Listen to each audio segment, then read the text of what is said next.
Сегодня у памятника воинам-интернационалистам состоялся митинг, посвященный 28-й годовщине вывода советских войск из Афганистана.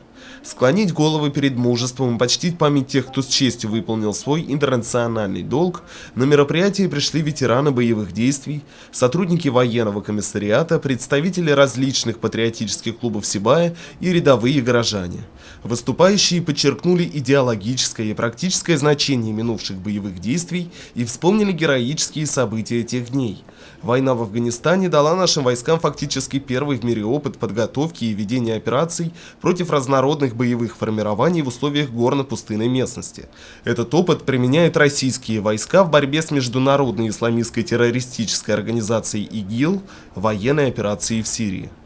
Как пожелание для нынешнего поколения и поколений будущих, я уже в своем выступлении сказал, что до тех пор, пока мы будем помнить, люди, которые погибли, они свою жизнь отдали, значит, не зря.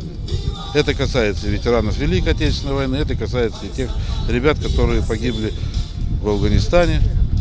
Ну и раз мы про это говорим, то и те ребята, которые сложили голову на Северном Кавказе. Говорить о каких-то политических там дрязгах и все остальное, пусть это будет уделом всех политиков. Мы же, как офицеры, как профессионалы, мы просто выполняли свой воинский долг, гражданский, человеческий долг. Вот. И я рад за тех ребят, которые и сегодня принимают активнейшее участие в том, что доносят реалии той войны до молодежи. В рядах ветеранского товарищества поговаривают: сражение заканчивается, а история вечна. Канула в лету и афганская война. Но в памяти людей ей жить еще долго, потому что история эта написана кровью солдат и слезами матерей. Тогда свыше 15 тысяч наших воинов погибли в Афганистане, 6 тысяч позже скончалось от ран и болезней, 311 человек пропали без вести. Это были самые большие потери советской армии со времен Великой Отечественной войны. По традиции память погибших почтили минутой молчания.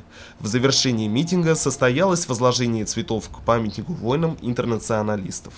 Ринат Музафаров, Али Кадыров, Гульгина Раскильдина, телекомпания СТВ.